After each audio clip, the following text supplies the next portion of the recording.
Kāds mežsargs ar savu sievu abi sēd kamanās un brauc atpakaļ no viesībām. Tie redz purmalā Rubeni sēžot bērzā. Ak, kad man plinte būtu pie rokas, tad gan es viņam rādītu, vīrs saka uz sievas. Bet kam tu Rubeni atdotu? Sieva prasa. Nu, zināms, manam tēvam.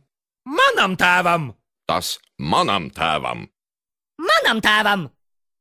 Un tā šie strīdēdamies nobrauc mājā. Te nu sieva no errestībām liekas gultā un mirst nost.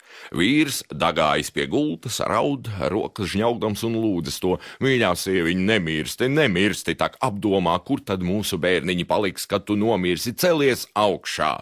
Šī galva pacēlus tam prasa. Kam Rubenis? Tas atbild. Ko nu par Rubeni runāt, tas jau vēl nebija nošauts. Ja viņu būtu nošāvis, tad gan manam tēvam. Sieva atkal mirst un mirst nost. Ne tā ēd, ne tā dzer, bet guļti gultā nekustēdama, kā jau tiešām nomirusi.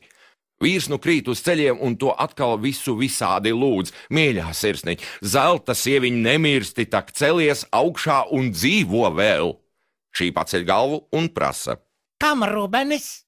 Tas atkal atbild, ko nu pūlējies ar Rubeni, tas jau vēl nebija nošauts, citādi gan manam tēvam. Tā atkal liekas pie zemes, guļ un mirst nost. Tā šie nomocās kādas 3 dienas. Tādēļ, ka tā ne ēd, ne dzer, viņa arvien paliek nespēcīgāka un riktīgi tā rādās, ka tiešām nomirs. 3. dienas vakarā vīrs vēl reizu dagājis pie gultas, uzkrīt sievai uz krūtīm, raud un lūdz un to bučot, lai tak viņa nemirstot.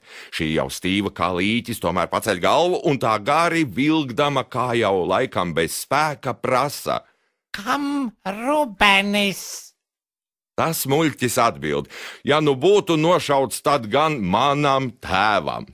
Sieva nu ir nomirusi, vīrs liek taisīt zārku, rakt kapu, ka lai sievu varētu paglabāt.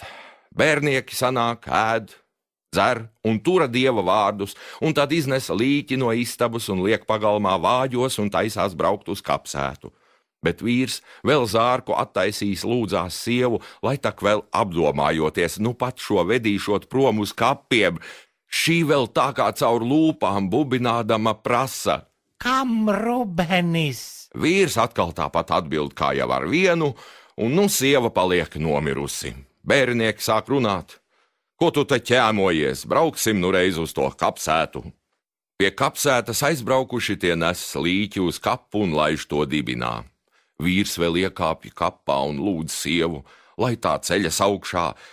Tā nu gan vairs nespēja ne runāt, ne pacelties, bet var manīt no lūpu kustēšanas, ka šī prasa. Kam Rubenis? Šis nu tāpat vēl atbild, ko nu mīļā sieviņ, tas jau nebija nošauts. Tad gan manam tēvam. Bērnieki paliek dusmīgi par tādu niekošanos, tie sāk mest smiltis abiem virsū, vīrs nu šmauc no kapa laukā un bērnieki aprok sievu kapā. Viss tā arī beidzās.